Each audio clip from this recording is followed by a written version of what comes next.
Aliyeni yali awanguddwa mu bintu bya NUP. Era baamunyiga nnyo namulaba nga batandise omusiizinga nga awanguddwa. Okitegeera? Kati bw'omala okumanyaawo nti omuwangudde nga obadde olwana naye mu lutalo wali omuteeraawo. Mumujjako engalo. Tomukkiriza kumuwa second chance kulowooleza kiddako. Kyova olaba Aliyeni yabatunuulira nga bayingizaamu champion gudo. N'aseka n'amanya kati bano mbawangudde. N'abakola akakodyo n'akwata champion gudo n'amutwala e Kawempe. Bangamba teyatuuka Kawempe. Anti ye kati yamujje wajjo. Wagamba wajja n'ogamba tumunoonya Kawempe yonna akoze eki? Abuze. Jo yakoze convoy n'amujjayo. Kumwe nani alimba. You lose credibility. Kati muluno olutalo. Nze njogera ng'omuntu atunulira ebya art. Aliyeni yawangudde. Because mbadde ntunulira okuva Saturday Sunday ne leero internet yonna Aliyeni atandise okuddamu funa amaanyi. Sympathy ekomyewo ewa Aliyeni. Jukira wali Aliyeni antwadde bamukyayemu. Sympathy ekomyewo. Lwaki Aliyeni yadde alina okuwangula? Nti olutalo kasaba aluyingizaamu champion gudo. Omuto. Maina. Ne lubalema. Luba lukulemye. Bw'obanga olwana n'omuntu nti kati nkuba lujja. Oba kufa naye mufe. Ne kasita oteekamu abaana ba lujja, mukyala maama we, muganda wange baba kuwangudde. Kati kyo bayita okwekwata ku bisubi. Kyakubiri nti abazze bakola story eno bazze ne bagikoleramu ensobi nnyingi. Nze mbadde njiraba ate nga producer kyalino kino tisinga ne kyamulema. Yasooka n'akola ensobi esooka n'aleeta atali minisita w'abaana mu nsonga z'abaana. That was mistake number 1. N'akola ensobi ey'okubiri najja atandika okukwata bano abaana abato abayimbayimba ba Felicita baani ne baba scriptinga mu bawendowooza yaabwe ku champion gudo. That was another mistake number 2. Number 3 ne baleetamu taata wa champion gudo. Eyabalekera ebibuuzo bingi era yalese nga abalabisizza. Yagamba mwana yamuzala mu 9 mu 5 ate nga mama yamusanga mu 9 mu 6. Kitegeeza ekyo kyabalaga nti byonna byabadde ajjayogera mu media wadde basettinga abyogere. Wano mu Uganda waliwo ndoza TV zalinga nnyo ezikola olugambo. Okitegeera? Olwabulikanaku. Ate nga ebbiri ku zo zikola ku makya. Ebbiri zikola ki? Kiro. Kati nga bana abantu abana be ono producer amanyono nti bw'onajja n'odugula otalo kono producer ono mukwano gwe akajegere bonna basobola okusibira tosobola bawona but wetwogerera over 50 TVs and radio stations zikola lwaki nga 50 mulimu ne YouTube ne byani mikutu emira media nti ne bosi ono abantu 5 they are in competition and they are making money nti bwenzija ne ono bwantaakinga nsobola okufiisa ono nenkozesa basigadde ate bano tebajjagana kolagana nange because bali mu business banoonya ki sente kati bano bakama bafa aba designing ekintu kino before kyeki kyabalemye okuteeka mu bwongo bakyali kukikwate kiri tinga bwe kyali olubereberye bwe kiri ne kaakano kati ekyo kye kireeta obuzibu kati ate ne bayirabira ekintu kimu nti abayimbi bano n'abantu betukolera mu content bazuukuka kati omuyimbi akimanyi nti osobola okujjogerako ebyakalebule n'enkusuwinga ate n'enkusiba ekyo kyajja mu bantu kati bakitegeera okitegeera nti ojogeddeko kalebule n'enkusuwinga n'enkusiba kati bw'amala okumanya ekyo ne bw'ojja n'omwogerako asobola okukusiba luli tebyaliwo ng'okwata otya ku munnamawulire awo we tuli kati social media ye creating TV content but before it was TV creating content for social media. So kitegeeza Aliyeni waba wamanyi ku TikTok TV tekyasobola mulwana ere akulaze nti emulemereddwa nti emugezesezzaako emyezi egiwera 3 alemye akalubye wamulabye convoy nga nona champion gudo nagirabye ne ngamba amaanyi gavuddewa walabye enkwakyo extra yabadde Luweero abantu babadde bangi TV ki nga bakiranga bagirangiddewa anti kyekulaze nti social media n'amaanyi ku ground tunuulire abadominate nze mu media bonna bavudde ku TikTok nga tagenda akwadde mu class of journalism taina kye yali ayingiddemu but because aina influence on TikTok oba on social media TV nemuweemi ni mubonna abayimbi bano wetwakoleranga nabo nga batyanga Zahara Toto na Natalia nga baba balina kali kitibwa kiri kyakuwamu respect kati waliwo ne wali ekibwa naga oyo nno Kaizi okitegere Kaizi tumuleke kati bano abazzeeko bagamba batwakkiriza bali batujooge mwabaddako temusobola tujooga kati bw'oteekawo wano ebintu nga oli ali mu kusomesa kulunda bumi tebajja biraba naye baagala ebyali yakubye gundi yavumye bannayuganda be bali mu champion kati nobeerawo nga tudisikasinga champion good ow'emyaka 6 gwe bannayuganda gwe baliko gwe tuliko ne tumuteeka ku TV weeks 2 tuli ku champion navuga amafuta ne ngenda mu kyalo nzijeyo emboozi nga nnungi eyigiriza tebaagiraba kyokka ng'emboozi ze baagala nzirese Kampala be bannayuganda bye baagala kati batusonyiwe oluusi nammwe mutuvuga speed tomanya tebaagala bintu birimu magezi bannayuganda lwe bayagala ebintu ebirimu amagezi lwali olu lockdown nga president addressinga ggwanga kuggulawo ggwanga. Platinum Wellness Spa offers therapeutic massage services complimentary with sauna and steam bath for your full body cleansing. You can now get a Swedish massage, hot stones, spot massage, aromatherapy, salt ability hot stone therapy, Moroccan bath hammam, jacuzzi, and many more therapeutic massage varieties. We are located along Lukuli Road near Teletubbies Primary School or Frumala Access, Kongebuziga. Call us on 0708-842-821. Platinum Wellness Spa, here to take care of you. Amanya nze Nsuuga Mustafa, nkola ne Alihira Holdings Uganda Limited. Tuli bakozi ba biodigester wamu n'okuzimba okwenjawulo. So olwaleero tuli waneeno nga tuli nkola biodigester. Ekyenjawulo ekiriwo nti yo eri mu basement wakati okusinziira nga bulijjo abantu mu kiraba ti eno parking lot so eri wansi eri parking lot eri mu basement. Leero tukoze size y'abantu 5 ng'era erina capacity okusavinga ekizimbe kino kyonna nga wekinaabeera. Waneeno ng'era emigaso gya bulijjo gya biodigester tebagenda kunuunamu. Atwetaaze ku namba z'essimu 07017669992 ne MTN 0789224230 enamba ezo zonna kweziri ku WhatsApp. Morris Cakes and Events Limited bakola cakes eza birthday okwanjula baby shower bridal shower mu buli design yonna gy'oyagala traditional cakes n'ebika ebirala kw'ossa n'okutegeka emikolo ne girabika bulungi. Basangibwa wa Kaliga okumpi n'akatale k'aba veteran ku namba z'essimu z'olaba wansi awo ku call ne WhatsApp kola order keke kutuukako yonna gy'owangaalira. Nze Lujja omulungi atulaba ku Captain Music kawungezi k'olunaku olwaleero. Ndi ne muganda wange Makko Williams okulaba nga tutematema ensonga ku byonna ebitambudde mu weekend. W'omutima omunafu talaba tabeerawo kubajja kufa. Bino ebintu kati byakutuleetera stress kufa bufi. Ensi we yatuuse tekyalimu muzannyo. Wali abagamba nti twagala ssente na kwepiica.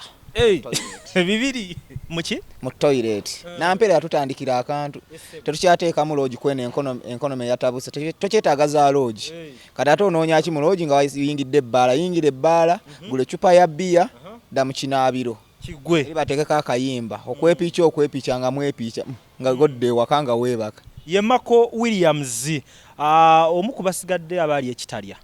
tukyaliwo ne Wakko tukyaliwo ne Abani Musoga Wakko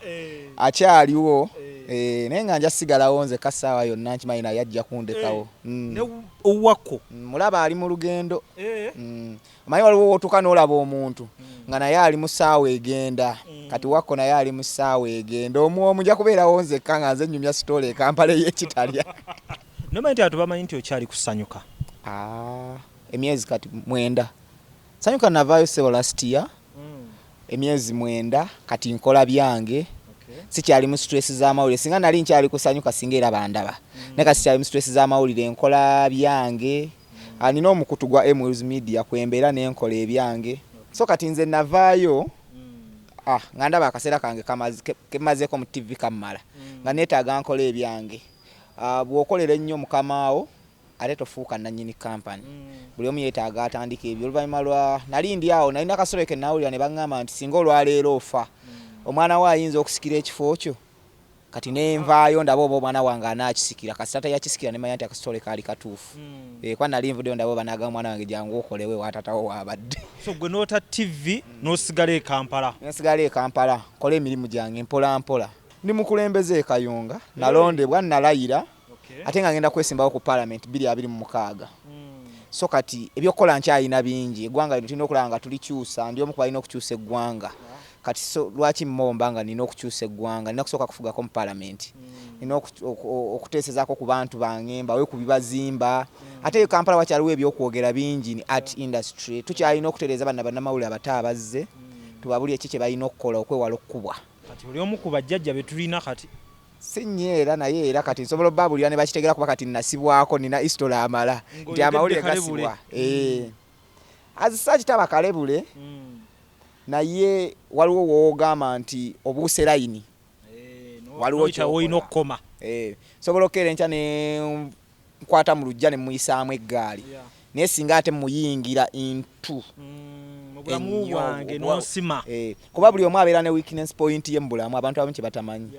boolaba wano naffe aboogera wano nange nze na weakness point yange era abantu bagimanyi nti nze singa ovaayo n'ovuma jjajja wange nsobola okufumita ekiso n'enkutta mu llo awo kakkana totuukanga waawo naye nti nze nkibagamba mugamba nze you can abuse me you can abuse my wife you can abuse my kid naye kasita ogibuuka layini n'ogenda ku jjajja wange all in all tubaako layini we tukoma kati kyenfunyeemu tetulina crossinga kutuuka mu bulamu bw'abalala kati ate ffe tuba tukola emirimu gyaffe ab'amawulire sinenya presenter oba reporter naye nnenya producer we oyo abeera emabega w'ekyo kyonna ekigenda agamba omwana ono yogera kino mutokubaensi tebamanyi abo ensi yeemanyi gwayogera kyovala naye babasiba era baasiba nze kyokka ye producer tebamusiba kati kyenjagala bano abaana abakola amawulire balabire ku sitole yange nti bwe baali basiba case tebasiba ani yali ku kyuma because ali ku kyuma alina rights ekujjayo ekumutinga oba ekuba bampa oba ekudirectinga kikola kino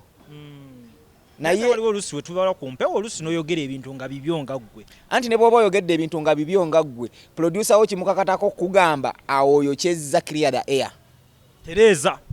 obudde bukyali aha because bw'ojja kati bwe tuba nga tuli wano nenga nti lujja mwezi n'oŋŋamba nti oyo kyezza lujja si mwenzi sologa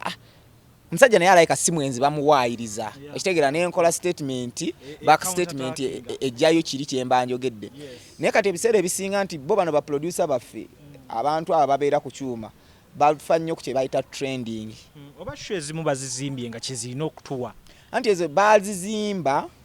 ezo sho baali bazizimba bwe batyo before nga internet enabeera revolved nga bannayuganda tebannagitegeera n'abayimbi ne bano abantu abali ku internet sho bwe batyo baali bazizimba nga mu buli ngeri sho bwejja nekkuba toyina choice yakwewozaako okujjako ngoziyo ku sheeyo yennyini nyini so nga shee manyi nti ne bwe naakuba lujja era lujja ayina kudda wange yeewozeeko ate nze editor nze producer nze manyi kyenjo teekako ne bwana aba yeewozezzaako nga ayogedde bino nja kuteekamu bino naye kati oluvannyuma lwa internet okujja neekuba mainstream media nti omuyimbi olwaleero bw'ojja n'omwogerako addukirawo mangu ku live ye ya TikTok live ya TikTok wa Facebook wawa ne yeewozaako okitegeera kati so olutalo lwa media ne mainstream n'olwa internet lwe lwaleeta obuzibu so kati bano bakama baffe bano baproducer bw'omala okumanya nti kati social media emaze okufightinga nga gwali ku TV nti ekkubye olina okuddayo we restructuring omanye nti wemba nali nagizimba nti nina kuzimba nga nkuba nga nina kuba lujja bwe simba simukubye ne mukuba nanneetondera simuvaako kati nga internet asobola okufuna wayeewoleza waliwo other means kitegeeza nina okukyusa by the time bwe bakolera shares ne synopsis zaazo wano mu Uganda waliwo ndooza TV zaalinga nnyo ezikola olugambo okitegeera olwabulikanaku ate nga ebbiri ku zo zikola ku makya ebbiri zikola kiro kati nga bano abantu abana be ono producer amanyono nti bw'onajja n'odugula otalo kono producer ono mukwano gwe kajegere bonna basobola okusiba tosobola bawona but we twogerera over 50 TVs and radio stations zikola lwaki nga 50 mulimu ne YouTube nebyani mikutu emira media nti ne bosi ono abantu 5 they are in competition and they are making money. Nti bwenzija ne ono bwantakinga nsobola okufiisa ono nenkozesa abasigadde. Ate bano tebajja gana kolagana nange because bali mu business banoonya ki sente. Kati bano bakama bafa aba designing ekintu kino before. Kyeki kyabalemye okuteeka mu bwongo bakyali ku kikwate kiri. Tinga bwe kyali olubereberye bwe kiri ne kaakano. Kati ekyo kye kireeta obuzibu. Kati ate ne bayirabira ekintu kimu nti abayimbi bano n'abantu betukoleramu content bazuukuka. Kati omuyimbi akimanyi nti osobola okunjogerako ebyakalebule n'enkusuwinga ate n'enkusiba. Ekyo kyajja mu bantu kati bakitegeera. Okitegeera nti ojogeddeko kalebule n'enkusuwinga n'enkusiba. Kati bw'amala okumanya ekyo ne bw'ojja n'omwogerako asobola okukusiba. Luli tebyaliwo ng'okwata otya ku munnamawulire. Luli emabega wali. Nga ne bwe tuba tutambula nze ndi wa mawulire ngamba ki nga n'abapoliisi tubayisaamu ne kati abapoliisi akuba nga tolina kyokoze nga tolina gyogenda muwaabira. Kitegeeza ki ekyo nti ekifaananyi kifudde?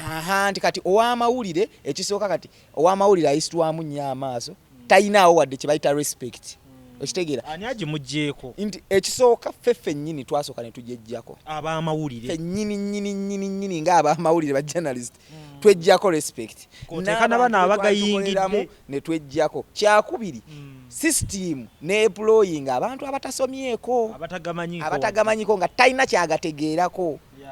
ne kibeera nti bw'omala okwemploying abantu abatalina kyebagategeerako oyonoona. Ekyokusatu social media ne creating kye tuyita interaction between artists ne fan base ye. Nti omuntu olwaleero ajja n'abeera ku TikTok n'inviting abantu ne bakuba n'amasimu ne babeera nga bali mu kunyumya. Okitegeera? Anyumya ne bafani. Naye luli fani yalindanga kulaba muyimbi we ku TV awulira omuyimbi we kyayogedde. Naye kati fani abeereyo nga kyali nnyo wa Capitoni amunyumirwa byamuweereza najja n'amukubya yi Capitoni ogamba otya oli bulungi n'amusanga mu kikubo jija nkutwale tunyumyemu njagala kukyalira. Okitegeera? Kati eyo omuntu ekirimu ekyo tugambe nti ekifaananyi kikyuse okuva wali we twatandikira olugambo lwa TV ne we tuli. Kati ba producer ki kye balina okukola kati? Kati saa zino ba producer kye balina okukola balina okuddayo beetereeze bamanye nti kati essaawa zino be basinga okwetaaga abayimbi okusinga abayimbi we babeetaaga ku TV. TV space airtime omumanyi oyo aba wa bbeeyi. Kankulage nti social media wemala okulaga nti it can create its own artist. Ba TikTok etwetedde abayimbi bangi. Batomudi obalaba. Tomudi muyimbi wa amaanyi ba alien obalaba bo ba champion glo ekuliyetinze ba celeb bangi ba mix sims too funny nti asobola teeka ekivulu ekijula bajoze kyakala basobola teeka ebivulu yabwe ne bikola ki ne bijula nga n'omuyimbi kisobola okukola ki kisobola omulema ate nga talanze ku TV yo. Kitegeeza social media ekulaze nti eyina that extra energy gwe wa TV gye wali tolaba nti omuyimbi ono agikonsuminga at zero cost. Nti omuntu alangira ku social media nga tatadde gwe wa TV no gy'omuwa red card yo ng'oyagala miliyoni 2 okumulangira ekivulu kye. Okitegeera? Tikitegeeza kati social media TV eno yennyini yeekuliyetingira gap social media nebanga eyitawo nnyo okubanga ekola ki nga egiyisaako omuliro era social media eri wala nnyo. Tikati social media essaawa zino breakinga story n'okusinga TV bwe breakinga. Social media ekyokusatu neefuka the source of the content to the TV. Kati onavuganya otyango TVs kati zijja ku social media because bonna kati abali mu TV tebakyalowooza kye bamalola ku social media kye bakola. Nti otunula wa TV ajja na downloadinga video za TikTok najja naziteera abantu ku TV. Okitegeera? Awe tuli kati. Awe tuli. Tikati social media ye creating TV content but before it was TV creating content for social media. So kitegeeza alien waba wamanyi ku TikTok TV tekyasobola mulwana. Era akulaze nti emulemereddwa. Nti emugezesezzaako emyezi egiwera 3 alemye akalubye. Wamulabye convoy nga nona champion gudo. Najirabye ne ngamba amaanyi gavuddewa. Walabye enkwacho extra yabadde Luweero. Abantu babadde bangi. TV ki nga bakiranga. Bagirangiddewa. Andika kyengulaze nti social media n'amaanyi ku ground. Geega gakolanga kati ne bwaba tazze ku TV yo. Asobola okukuba ekivulu n'abawa amaanyi. Bajoze kyakala bategeka ekivulu kyabwe ku Labonita abalako ku TV yonna. Balanga social media zaabwe TikTok. Okitegedde ne bagoba emiryango ne gijjula naye nga bameka bataddawo ebivulu nga bibeera ku ma TV ne balanga obulango. Labonita netafuna adda abantu amakati gaayo. Ne by statistics ndoza TV ekyali waggulu ku TikTok oba byonna byonna. TV anti kati TV lwaki ekyali in terms of reach ya audience. Lwaki ekyali waggulu. Basing on which business are you selling? Kikyotunda. Kikyowa abantu. Sawa eyo. Okitegeera kyobawa y'amaanyi waggulu. Nti obantu obaguza kye essaawa zino era information gy'oyagala oyagala waliwo business ezimu zetutunda nga tosobola ziteeka ku TV nga ate olina zirangira ku radio nga radio y'amaanyi nga audience gy'oyagala etuukemu ya radio okitegeera niwaba wezimu nga zirina kubeera ku TV kati zino eziriwo essaawa eno most kati njagala kubuuzayo ekibuuzo Nkolujja n'abatulaba obuddeke bwakeera ku makya wakalaba TV emirundi emeka sinagitunulako wadde wakabeera ku simu y'emirundi emeka kuva ku makya wakabeera ku TikTok emirundi emeka emirundi ng'etaano bimeka byolabye ku TikTok nga tonabira ku TV omanyi bulango olina obulango bwomanyi bazanja ku TV olunaku lwa leero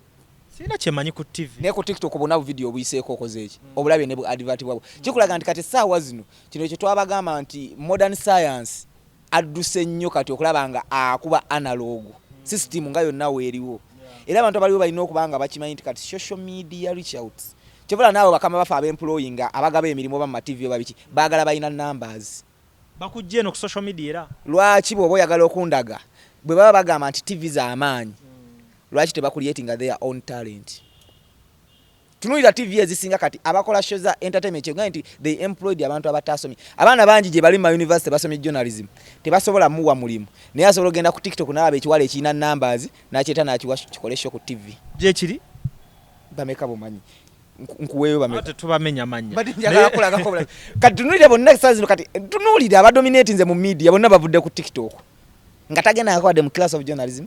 taina kye yali ayingiddemu but because aina influence on TikTok oba on social media TV nemuwa emirimu bonna so kaga bakola nkola ya special talents ba artists bagoba agulina ani aliko so tugambe nti partly entertainment ku TV yomune ku TikTok oba internet entertainment ku TV kati tekyali nawo yavaawo because entertainment kati ku TV eriko ndowooza music naye ate era bamulaba ku YouTube tekyaliwo because kati tokyalina kyogenda kujja kugamba abantu lwaki nkugamba so ku TV katufuna kochi in fact kati ku TV kye tulinako ekyamaanyi ennyo it's all about political talk shows era singa zinayingira nazo social media tezinafunayo maanyi tezinafunayo maanyi afunayo just kalika moment katono nnyo naye singa ebyobufuzi bye binayingira social media nga entertainment we yayingira ezo zi TikTok n'ebirala byonna nayingira bulungi bwe biti TV ejja kuba tekyalina kyegamba ggwanga ngasigala ku business ng'era ajja kusigala kuteesa ebyo waliwo conference zaaki biki ebyo ebeere mu ebyo because lwaki nkugamba nti entertainment kati ku TV yaviirawo ddala ogenda kola nti show zonna ezikola entertainment zitandika okukola ku ssaawa 10 tugeze Gravity kati yalina ekivulu kyali oddi kyali ku Lwamukaaga genda ku TikTok show ya Gravity okuba yatandika abantu ssaawa emu nga bayingira yonna gyeri ku social media mu parties ez'enjawulo bano basuubira gireeta ssaawa mmeka 10 ezaleero ennaku ziyiseewo kyekyo kye njagala okulaga nti balwanidde Fort gwe bakubidde Fort Sandra babadde shot ennaggwe Fort nga bali ekampa tumanyi nti ekikonde kikoze eki bamusse ku stage okitegeera naye luli walindanga Mande kulaba ebyabadde Fort okitegeera kati yeyo speed gye tutambulirako ey'amaanyi kati bano ba producer gye batannategeera ate nga tebasobola kulwanagana nayo because eri programming tojaga nti tukole ki eri system baji programming eri bwete ya TV kyovala lero jja tunulira nti kati saa zino tunulira nezo shows ezikola entertainment nga tezikyalina na business bulango tebukyajja because abantu kati bali ku social media balangira nnyo more on social media social media awambye era nabeera obalaba nga bwe baba bakoze shows zaabwe afuba nnyo okulaba nga aziteeka online azistreaminga live asobole okuba nga ataapingamu naye nga ogenda okutuuka nga byo streaming nga abantu babirabye dda nga ate bali ku birala anti gwoba okya streaminga press conference yabaddeyo emisana nga ate wali ataddeyo live ata bali mu kwevumira ku live nga ate abantu bye bajja okulaba kyakusatu nti TV eri more of censored waliwo ebintu ebitayita ku TV naye wano ku social media buli omu yeyeesalirawo oba akugambye eki ate bannayuganda kati ku embeera gye balimu ensi gye batuttemu awo we baagala mweyembeera tiimu byonoonese lujja yavumye Makko Makko tayagala lujja bye baagala bateeke ku live bayelwanyise kati ku TV juka otekayo omuntu tempo negenda waggulu ng'obajjako naye wano bwegenda waggulu oba omumyutinza asigala ayomba basigala bayomba w'omuddiza wakola ki watandikira musobola n'okuyomba okumala essaawa meka 5 naye TV ya ddakiika 3 bakubamu buleego nga biggwa twogera ku lutalo oluliwo olwa abakozi basanyuka TV ndoza teruli ku TV nga yo abakozi ne alienski tolina ku bakozi luli ku program emu eruli ku program lwakwa just katonda ya kibrandinze nga TV yonna nenga it's just one program okizibu kiri kimu omuntu bwobanga tomulese abeera muzibu wa kufuga olaba ne gwe weekoledde akulema okufuga naye ate gw'oteekoledde kati mu luno olutalo nze njogera ng'omuntu atunulira ebya art alien yawangudde because mbadde ntunulira okuva Saturday Sunday ne leero internet yonna alien atandise okuddamu ofuna amaanyi sympathy ekomyewo ewa alien jukira wali alien abantu badde bamukyayemu sympathy ekomyewo lwaki alien yadde alina okuwangula nti olutalo kasaba aluyingizaamu champion gudo omuto maina ne lubalema luba lukulemye bw'obanga olwana n'omuntu nti kati nkuba lujja oba kufa naye mufe naye kasita oteekamu abaana ba lujja mukyala maama we muganda wange baba bakuwangudde kati ekyo bayita okwekwata ku bisubi kyakubiri nti abazze bakola story eno bazze ne bagikoleramu ensobi nnyingi nze mbadde njiraba ate nga producer kyalino kino tisinga ne kyamulema yasooka n'akola ensobi esooka n'aleeta atali minisita w'abaana mu nsonga z'abaana. That was mistake number 1. N'akola ensobi ey'okubiri najja atandika okukwata abaana abato abayimbayimba ba Felista baani ne baba scriptinga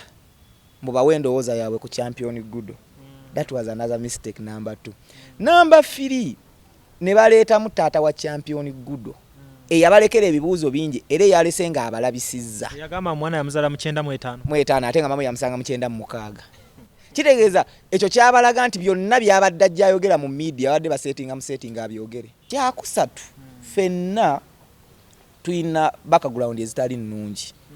ng'abantu. Naye bw'obanga olwana olutalo otaddemu omwana ate n'ogenda olaga taata we gyali ne maama we embeera embi gyalimu ng'ate ono omusajja brandinze omwana we nga superstar muyita na champion. Gw'obanga alaga nti ono akozesa omwana okufuna ssente kyokka n'atawa ku famire ya mwana asigala mu mbeera embi. Kitegeeza gw'obanga akozesa omwana omugyamu ssente gwobe bulungi omwana asigale mu mbeera embi. Kitegeeza okuba bizinensi ya alien. Kati omusajja nga yeebuuza nti bw'oba ofayita n'alien nkulemeredde lwaki ate oyingizaamu abalala kuba nze nga alien kuba buli omu amanyi ndi wa ghetto ndi muli wakakoola nina empisa embi kale vuma nze ndi anilule lwaki oyingizaamu third party lwaki oyingizaamu maama w'omwana abazadde tubajje mu ntalo zino za music maama omwana tayimbangako nabalabye omusajja bamututene mu studio eyo benyini Fresh Daddy bye yakola mbu agenze kuyimba naye namulebe bamutadde mu studio n'ayimba ezo zina scripts za kyabadde kyaba amawulire be bamututteyo oba ye yabeera mu studio abo banna mawulire atu waba because nagambye kino kimuntu fenna tulwanira ku trending. I want to trend nzize nachi ugambye Saimaji koze alese tata agambye yamuzaala 9 kati nze nkoze eki muyimbisa abantu bamuvumemu oba weekuba professionalism oba weekuba because kati wana amawulire batuuse ate n'abantu bana abalaba bamanyi omanyi waliwo abantu bawansi ng'omuntu wawansi asobola okugamba ekintu gwe ali eno waggulu n'otakitegeera ng'obadde tokimanyi kati abantu bano balaba bamanyi era amanya n'abuuza emyaka gyonna nga abadde tayimbanga lwaki ayimbye kati okitegeera ne tujja lwaki weebuuza mujja mugatta embeera ku mbeera n'ogatta jjukira buli wookola ebintu ebyo you lose credibility ate bw'omala okuluzinga credibility terajja kuddamu kukkirizaamu kyokola believe me or not. Kuva ddinga media house esingibwa mu lutalo kubanga nze byafaayo biraga nti eva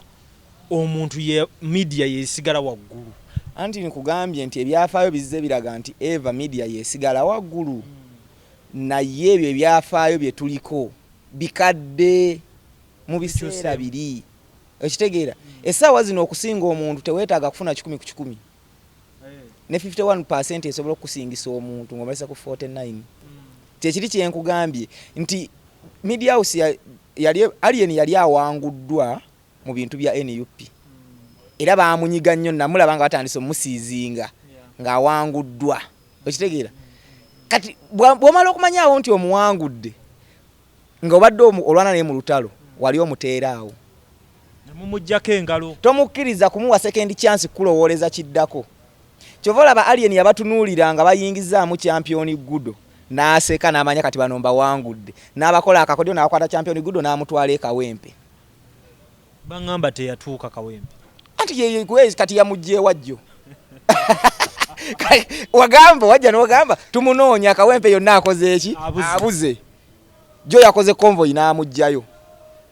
kumwe nani alimba you lose credibility in business wise your credibility ebe good watugamba tusoka ntugamba waleta atali minister bakitegeera ye minister baleta wacha mayinze yo si subscribing ayo minister taina na wakwatagena ku nsonga z'abaana omanyi jende yo nene ate jende limu ministries ezenjawulo kati bo baafunayo minister ali awo okumpi gwe balaba gwe bateekayo mu minister w'abaana ayogedde juka oli bali bamanyira nakiwala kati ate nga this time around nakiwala taliiwo pisi mutuuzo si w'abaana kati ng'olina okunoonya ani minisa abaana ate minisa w'abaana ntali mu butaala kati ng'omuntu agala nti follow up tuzizzaako ki n'alowooza bw'atyo kati mbannamawulire ate mu ba personality abakola entertainment ali mostly respected ye Zahara Toto abeera n'antalo z'endala ne Zahara Toto toyinza namusanga mu ezo ntalo ezo muyimbi simanya mukoze bino biki because ye ekintu kino yakimasteringa bw'aba akikola ero jamula ne asobola okujja nga akubye lujja ne namukuba in the other went takulekedde olumu lujja kunyiga nti ankubye gani akola kanjereze biki kankozeeko biki ne nga talina bwakuyingiridde nnyo line kyovola bero jjo tunulye nnyo tomulabangako ng'aliko mu scenario zonna ez'okugamba nti obaza hato biki kati kyakubiri nti lwaki nkugamba nti ye ajja era kubeera bw'atyo takyanoonya kutrendinga yazimba erinnya weeriri yalimala naawe kyetuyita kino kyebayita astabilizinga okitegeera alivinga kavuye yeebeeraawo ebiseera ebisi ojja musanga najja n'akola bino naye maintenance ye kwati kwatambulira omulala kati bano abalala obuzibu bagenda okufuna buli bumu nti era singa tebeechecking mumanyi kati tukola amawulire nga ffe bannamawulire but we need to check in ourselves n'omanya nti nze kiki neetaaga waliwo okugamba nti waliwo okukola omulimu ne naawe olina okuddayo naawe ogambe nti nzaani ekitegeera kati alina okumanya line ki gy'okoleramu nze ebiseera ebisinga nina kyali wange nagamba nti singa oba okola emboozi nogiranga emboozi eri most dangerous don't involve your face in ne bwe kiba kisoboka osobola ogikola ne bwe kiba kisoboka neutralize your voice basigale nga babuuza ani yakoze story eyo naye ani yagirikodinze naye the moment gye weeteekayo mu Facebook waddeko bujulizi kyakubiri abayimbi bano kati omanyi ebiseera biri abayimbi bano bwe twakoleranga nabo nga batyanga Zahara Toto na Natalia nga balina kale ekitibwa kiri kyakuwamu respect kati waliwo ne wali ekitibwa naga oyo nno Keizi okitegere Keizi tumuleke kati bano abazzeeko bagamba bwe batwakiriza bali batujooge mwabaddako temusobola tujooga so kitegeeza ki buli mwana ajja essaawa eno ajja kufuna obuzibu bwe bumu ate buli mwana ajja agenda kufuna obuzibu n'abaasookawo bwe bataafuna because abayimbi bagenda kubeera ready okubalabisa. I'm telling you the facts. Nalabyeko ku interview gye oba wabaddeyo ewa Gravity. Nga nfulira Gravity seba abaana bonna bamubuuza. Talina gwalaba bonna. Nagirabye naye nenkwata ku lubabwe. Because nze wa Gravity naliyo. Mama Nabanja bwe yajja. Nayitamu nenvawo nengende wa Navyo. Nasanga nekya Navyo kigo because nalina okubeera mu shows nampaying endabe class. Era nabeerayo wa Gravity nalinya ku stage. Ne nagenzo tunuulira interview nenga. Bwe tubanga wano we tuli. Obayinza ebintu byolaba waliwo olunaku lwokera nolaba ekintu maani n'owulira ddala nga kyanjawulo nnyo nga tosaba kiddemu kubeerawo nga tuli awo osegeera kuba nabulidde omusajja bamutaddemu kamera naye ssebo kyekiri kyenkugambye first of all question Gravity yabadde azzeemu naye ne baagala okwongera omupulesinga ka trending wayogera ku Bobby Wine tuyinza otambulira ku remember gwe mwagala ayogereko yampostinga nabaga kampisawo n'akalango ka Gravity tugende tumuwagire singa Bobby yali yapostinga Gravity yadde asobola okwogera era nze be nali nabo nabagamba wano ne mbagamba abayimbi bonna bapostinze ekivulu kya Gravity ate abasinga bonna bagenda kuyimba kitegeeza sheno ne babuza ne mulowooza highlight ki egenda okubeera eya show nga bwe mugenda okulaba ekivulu kino nga njogera nabaawo naye muli mu birthday ya King Saha agenda kugira ku ziplining biki ne baga nembaga the show has been successful afunye abantu be oba kanaana ku mutwalo byonna abikoze performance bulungi nembagamba achievement nembaga okusinzira ku Gravity nganza zabeera ku bivulu bye this time around he has achieved lwaki alese prime minister mu kivulu kye ebbanga na twali tubulanga muna mugenyi mukulu ne this time around amulese amutaddewo kitegeeza na achievement ya amaanyi nembaga this can make news era nabadde nsuubira nti awe ekibuzo ekyadde kigenda okujja badde bayogenda mubuuza kati nga ona minister bwagambye ku copyright nti agenda enforcinga nnyo olina nteekateeka ky'okulaba ng'omujjukiza ekintu kino ekitegeera kadade bagadde muzza mu lwa Bobby Wine ebyo ebintu yabyogera last year n'abakuba lwaki oyagala omuntu omanyi bwakuzza ennyo mu bigambo bituuka n'ebikutama in fact ekyabadde wa Gravity nakirabako ne ku Serena era ku muzannyo ogwaliwo ceasefire era nendaba omanyi bu video obuyinenge gye butambula ngo buli ya background yoyo abantu ebibuzo bye babuuza ne reaction z'abantu bye babuuza era wazira era omusajja walaba enziramu gye yaddamu kifaanagana so kyovola nti nze kati mu bivulu nafuuse faani wembanga njagala bakireva jendo ng'ekyo jja kunsangayo olabe ndo ate nga sirina kamera tojja kujja kuswalira bwereere oshegeera kati ebyo anti kati kyekyo nkugambye nti bw'omala okulaba ebyo tolabira ddala nti tewakyaliwo respect mu bizinensi kati omuyimbi wuyo akulaze toli professional by'obuuza tobitegeera tomanyi by'oyogera kati ddala gwogenda oweereza ye anaakolera ki leka mbuze ba reporters ba entertainment balina association weeri ekola ddi si mbubi mbuuza bubuuzo oyinza okubanga gonsinga okugoberera ensonga zino weeri naye tekola maybe ekola mu kuziika newe baatusiba yakola kuba bajjako kukomera n'abantu we bafa ntero girabanga esonda ssente naye abantu zakive mu kusonda kokka waliwo ebimu bye tusaana tutuule because lwaki nkugamba bwetyo ntejja kukola 60% kubali mu entertainment tebalina mpapula zibakkiriza kukola mulimu gwa mawulire 60% kubali mu entertainment bwino akuna ne bw'omubuuza ekigambo journalism kitegeeza ki kiyinza omulema okudefindinga si bavuma ate siboogerera bubi naye mbabuulira but because twayiga nti osobola okwogera because in journalism nze bw'oba obuuza ekibuuzo nga bw'ombuuza bw'otyo olowooza nnyo ku answer gye ngenda okuwa n'omanya naki kyogenda okunzizaako kati abasinga bw'abuuza ekibuuzo alowooza ku kyagenda kuzzaako talowooza ku oli answer gyagenda okumuddamu kyokka ng'oli answer gyagenda okunnyonnyola ye ku driving okubuildinga the next question gy'olina okuleeta ekitegeera era n'embeera gye ndaba endala nga gwabuuza ate olina ne kyoyagala bakuddiremu oluusi n'okyogera kiri kyenkugambye nti gwe oba n'ebibuuzo bye ngenda mubuuza Bobby Wine tazze abadde wa navio kikulekawa enkolagano ne Bobby Wine ngate wamukubirako ku simu ekitegere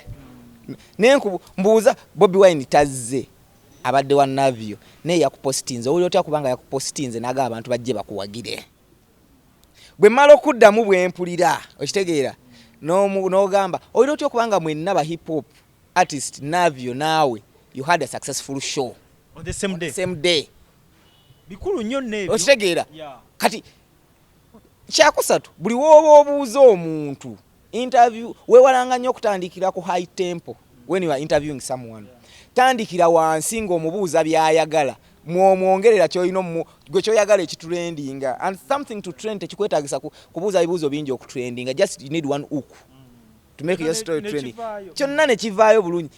bw'ojjanga nakava ku stage ebadde successful nga toŋŋambyeko nti mbadde ne successful show toŋŋambyeko ku turn up y'abantu abazze toŋŋambyeko kiwulika kitya nti emyaka gyonna abadde bakutegeka this time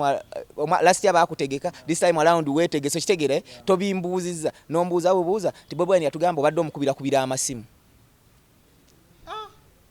nga Bobby Wine ye yagamba Tewakiwulidde.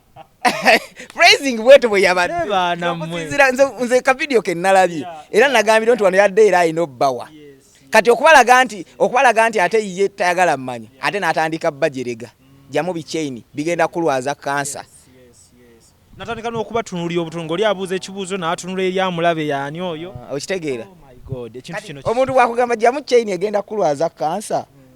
nga naawe okimanya abayimbi basinga okwambala chain nga gwe munnamawulire omugezi osobola omubuuza naye nga abayimbi tusinga basinga okuba chain ez'amaanyi nga tebalwalanga inehambo we naawe n'omulekawo ng'omwasalinze kyabadde akuddamu naye bw'okivako ate n'obuuza ekirala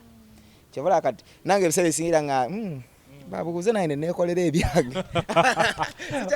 waliwo muganda wange yaŋŋambako emabegakaawo nti lwaki we tutuuka mu bamawulire abangi gwe yagala tukwatireko kazindaalo oba oteekayo buteesi kazindaalo naye nga munnaayo olusimba nange njagala nfune ku bibuuzo ebipya. Oba oyagala kubuuza ebipya ebabuuza oli ebaswaza nange nfuneyo ku bipya osanga ebyange olusi biba bikadde. Kati ate era ekyo kye nazzeyo ne nkugamba nti era ekyo social media ate era weekyonoonedde. Kati ebiseera biri nga mubeerawo ba TV mwekka teri wa TV asobola kuteekayo nga bakudiisinga. Nyono social media baketanga we kiri yateekayo atrendinge gwe bakuvume. By the way ekirala kino kankisabe buli muntu ali mu business eno bana tuddeyo ku editinga tebakya editinga batuwe wako no obudde badduka ku trending nze nkubuulira lujja agenda teekayo maama tawuliriza namwe awo lujja tansooka awo tuli naawe abitaddeyo kikuddeyo naawe ataddeyo content oyo kikuswaza kuba bimu bya identifying ffe oli munnamawulire because bwe banga wapositinze content oli munnamawulire ng'ate ali mune wootamakayo oli munnamawulire buli kintu kye twebrandingirako okuva ku logo ze tukozesa ku screen byonna bisiga biri presenting ffe because tuli bannamawulire oba toli wange oli munnamawulire. Nze waliwo emboozi y'omuvubuka omu gye bandeeterako nga sinze yagikutte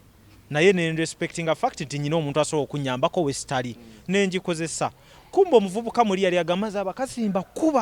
abakazimba kuba emboozi yonna mwe sitali buli muntu yagamba nga lujjo osobola otyoteekayo ekintu wekiti okitegedde kati nga kizeeyo ku gwe si gwe yange kati kyeyo kyenza nti oli munnamawulire munamawulire tolina kukola ebyo bya kisiru ate munnamawulire obeera ne mu journalism batugamba olina okukeepinga munnamawulire munno protecting your fellow journalist. Wala batugamba protecting sources ezimu ate sources bakugamba wokkirizibwa okuleeta sources nga kooti emaze kukulagira nga kooti ekuwandiikire ne galeeta source kyeyakuwa ne kooti bwe batekulagidde ne bakutemako omukono tebakukkiriza abaana baddeyo bawe ekitiibwa ba minors kugambye nti tebasoma mawulire ezo ethics za journalism tebaziina ye afa kuteekayo buteesi funa views omuntu naawe mula mu video yo n'oteekayo bigende n'okulembeza wali waawe mudde wennyini gy'oyagala etandikireko mbu esike trending waliwo abajja obbira naye waliwo era abantu ateeka ani anaaba bino ebintu by'abaana abawemula kati kyo mu kutwaliza wamu entertainment tekyaliwo ekyo mukkirize oba mugaane. Mako nafunamu obuzibu emabegakaawo nga nyina mukwano gwange gwe njagala okukolako interviews ebiseera ebisinga era abaaziraba emabegaawo mukyala mukwano gwange naye nga buli woogenda gwe n'olwana omukole edit otememu wano waawe mudde kino enkeera abaddayo bo baleeta buleesi kirala ng'abiyiwawo byonna nga bye biri ne ŋŋamba tuli ku kiwano ogamba Queen Masolo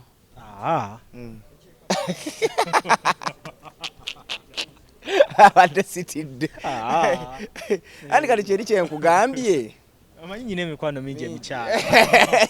kyekiri kyenkugambye nti bo abaliwo essaawa eno in fact abaana abali mu mawulire banoonya linnya abantu baagala bamanya lujjawo waliwo kati ayagala abeere lujja kati ate abantu abalala beerabidde nti abantu betulaba essaawa zino abalina amannya amanene abo bakasuku yatandika okukola mu 2000 oba 8 kyokka gwe otandise 2022 you want to be like Kasuku it will not happen. Seguya yakoze emyaka 2 kyokka gwe oyagala obeera recognized nga Seguya it will not happen. Kyakubiri buli omu Katonda alina kye yamutegekera mu bulamu okuba bwaba yakutegekera kubeera lujja tojja kuba Makko ate sijja kubeera ani lujja. Kati ekyo ekintu n'abaana baffe bano abapya abazze mawulire tebakimanyi nti bino ebintu okubeera famous okubeera star it's a God's calling. Tosobola kupulaninga nti kati njagala kubeera star wabula kijja buzzi nga kiri in line with God's plan nti kati ono alina kubeera star nene bwona nobalaye ne baba bayimbi n'abwesibako nga Katonda yamugala togenda kuba star akuba lumu ne lumulema okuzzaako n'asirikiraawo paka lwaggwera mu ttaka. Ne gwe yalondo ba star mu mwaka gumu Alien Skin asobola kuba kyali. Kati Alien Skin agenda weza mwaka kubanze okulaba nnyo Alien Skin nga performing namala kushoya Gravity tusimbudde 210 222 kwe ya performinga okuvola awerugo yajja nayimba nga bategera naye nga siba amanyi naye okuvolo nayitamu nagenda nga yamba kati wa amaanyi yes Tom Tonde embusta nti Katonda yamuteekawo nti alina kubeera star naye ebbanga eryo waliwo abadde bajja bakyekaka nga tebannaba kati n'omwana omulala gwe nabadde ndaba bamuyita New York da Style New York abadde mu ndongo eno ng'ayimba naye nga abantu baganye naye juzi nali naye ekavumba ne bateekayo oluyimba lyo lw'obadde okimanyi n'endaba abantu nga kakaaga nga bonna bawaga era bwe yava ku stage ne muga Katonda atandise okuwa chance nyweza bunyweza nti buli kimu kirina time kati abantu tebaagala kozesa time tebaagala kukkiriza Katonda akole mu biseera bye baagala bakikolerewo njagala mbeewe bajja bakuba ate bakyabakuba nnyo nze nakoowa okubwa nakoowa nosibwa nakoowa okubwa kati ndi awo kambeerewo nategeera blood bwe bakuteeka mu kaduukulu n'obeerayo we reflecting anomanya kati nze Makko si nze Makko omukozi wa M Wheels ng'oli awo osigadde wekka nga boss waalya yeeyagala yeepiica ne mukazi we ne producer wo yeeyagala beebase bulungi tebalina kizibu jjukira gwe kyoluzanyisa ye CV yo repetition yo kituzaayo walinga wakava mu kkomera bye twayogera kati eyo nako kati otuuka gomanyi wekiwulika nga buli woobota ono Makko omusibe gwe baasiba yono ne lwaki bagamba Makko omuzayoga ono Makko munnamawulire ekitegeera bikola meaning kuba gwe tojjanga kubeera kati olaba branded nti oli musibe nina kubeera musibe sajja yajja kukola mawulire kati bagenda tandikage si omwala Alien Skin gwe yakuba ekitegeera n'omuntu abadde akuwa respect atandika okujjamu remember buli woofuna saga ngeze ez'okkubwa ne brand yo gisuulanga gwe munnamawulire kkiriza obagaana nga gwe obadde munnamawulire w'amaanyi buli omu akwegomba ofuuse lolomodo w'abantu kasa batandika okukuba ogenda blood nze nkubuulira kasa batandika okukuba ogenda naye kyemmanyi Makko omuntu asobola okukyuzinga kyoyagala okuba osobola okikyuzinga but not in the mainstream media nanti olaba yeyinza okuba nga ffe kyetwakyuzinga okubeera ye ate olyayagala kubeera oyo gwe tulaba kati abaana tebaagala bbeera ekyo nze media ngibaddemu nkoleddeko ku media eziwera I formerly worked with HTV wagiwulirako I worked with ABS then nesanyuka ali mu kyalo sanyuka we mmanya kati ezo media nzibaddemu nze mmanyi obukodyo bwa media bonna manyi ati wa TV manyi bakama baffe kye balowooza manyi ne mukama wo kyakuteeka ku mpewo kyabalowooza mukama wo asobola okuliyetinga bapresenta mukaaga nga mupresentinga shemu ya 1 hour lwaki mukama asobola okuliyetinga presenta mukaaga nga mukola shemu ya 1 hour olowooza kibeera ki aba agenderedde ki kunafuya buli presenta aliwo akolaga nti siggwe wakabye kusinga sho bw'ogaana okukola kyayagala ng'ateekawo ono because you eager and you need to be visible yagala okubeera ku mpewo olina okukola ekisanyusa mukamaawo bwagamba vuma lujja oba oyagala oba toyagala ku mutima olina omumuvuma kiyise osanyuse mukamaawo enkyo osobola okudda ku mpewo because era lujja ogenda gaana okuvuma Makko mukama wagambye enkyaleete babbi amuteekewo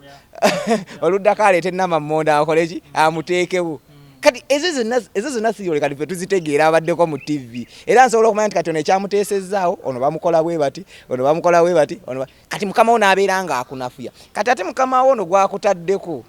amugamba ono leero wojja n'ontuuliramu okoze bulungi nnyo oyo Makko tasobola oli wakabi era bona agenderaawo mu myezi egi believe me ogenda kuba wakabi oyo Makko tasobola kati ono gwatadde watandise omulaga nti Makko munafu okitegeera kyokka nga gwalaga nti Makko munafu Makko amusinga experience ne business amusinga ogibeeramu kati n'oli n'atandika ga Makko musinga okitegeera kati awo nga abalwanya kati mukulwanya buli omu ayagala akole ekimufuula okutraininga ku social media olaba abaana bwakola ekintu kati oyinza okusanga oyo omwala bambi nga bamugambye kati oli wakabi abali eni yakubyemu no trending kati ogenda kubeera w'amaanyi bakulimba trending tesobola kutwala nnaku 3 wano mu Uganda bwebe kuyambye ennyezi besaawa 2 mu mmeka munyanga encha wabeerawo ekyapeninga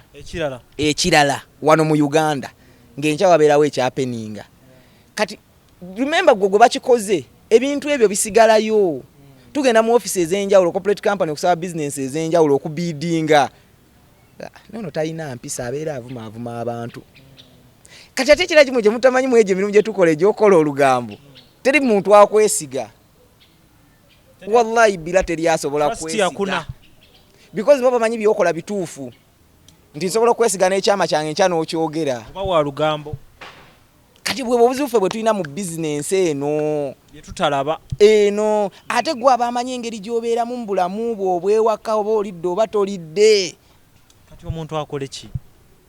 omuntu kyalina olina kumanya kiki oyagala na kumanya bulamu bwo kiki bwagala never and ever commit yourself to your job because ogwo omulimu si gwataatawo toyinaamu wadde shiya gy'ogenda kusikira z'osasula omwezi ze zigenda okukumala nze byenkola ku TV nyina be nasangawo nga babikola nabo babikola ne babikolera ddala ate nawe ogenda birekawo abalala bajje bakole ki babikola ate babizze ebbali bakole ki bagende bayirabeka nkubulira akantu kamu ku ekyo nze olwo ntuulaawo ne ŋŋamba nti patire mu buweereza sigambye mu mulimu guno naye ŋŋamba mu buweereza omanyi bibiri waliwo wookola omulimu guno ng'omulimu ogw'amawulire waliyo wogukola ng'obuweereza okitegeera kati nze nasooka mu buweereza kyenva nkugamba nti patire nzikiriza nti nfunye mu buweereza bwange because tewasooka gukolanga mulimu wali oweereza buweereza ne bikunyumira ne mane gufuuka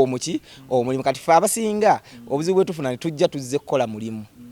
mulimu nzize kufiira wo mulimu obukola obugolokofu ebyo muganda wange kati kankubuulire ennaku tesobola kunyiga producer wo because nemba mutambula olunaku lwaleero abamanyi ankotone ku kamera batono bayinza n'omusango street nga yenywera ekikopo ky'obuugi n'omukaati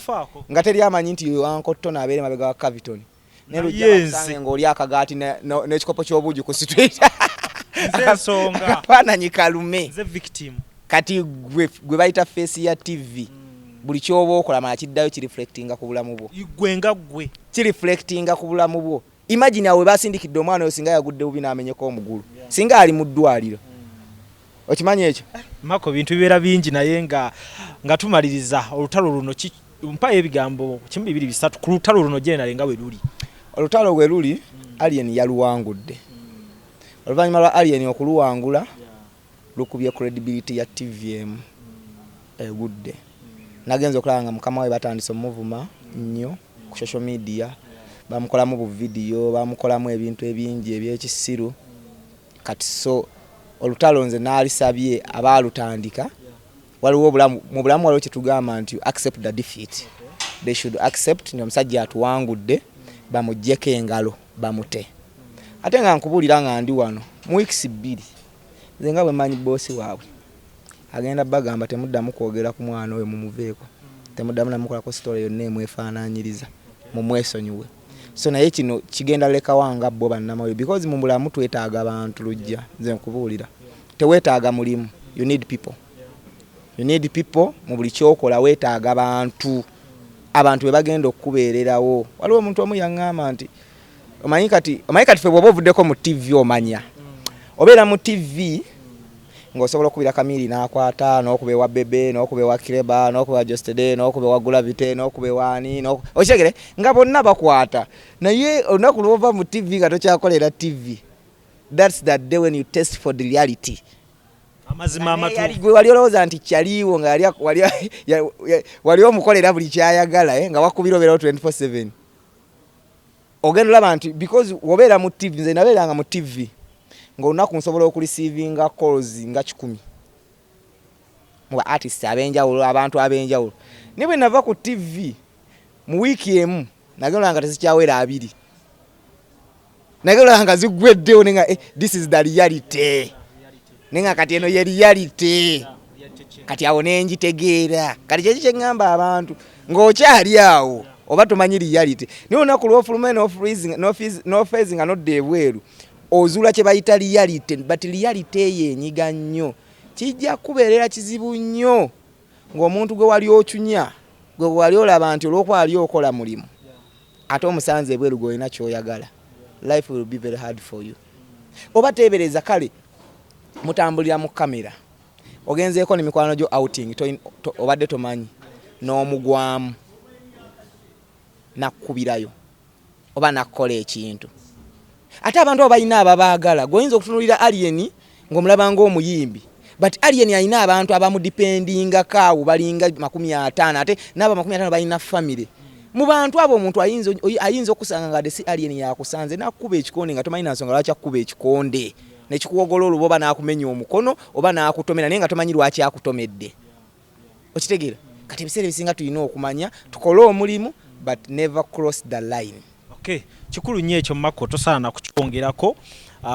Nange nga mmaliriza nja kuwaayo akaloboozo kamu bubiri sitera kikola naye ku mulundi guno kankikole eri mikwano gyange eri baganda bange bonna betukole omulimu guno. Nze nno ekiwulu tekijja kuba kya wabisoma kyenkana ki obitegeera kyenkana ki tuddeyo tubeere mu reality tulivinga obulamu ebituufu onfuna bulungi. Waliwo okukolerera lino ebbugumu lya lujja omulengedde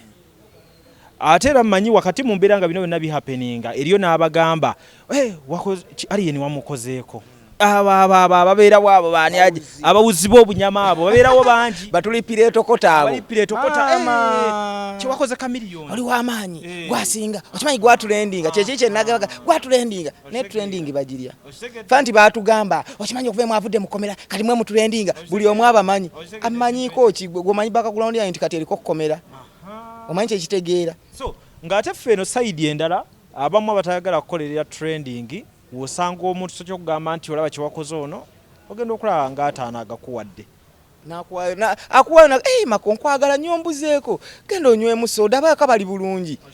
gye life kati gye twetaaga nze mu media muno nno omusajja gwenno amanyi ebbanga lyonna nali ŋŋamba nti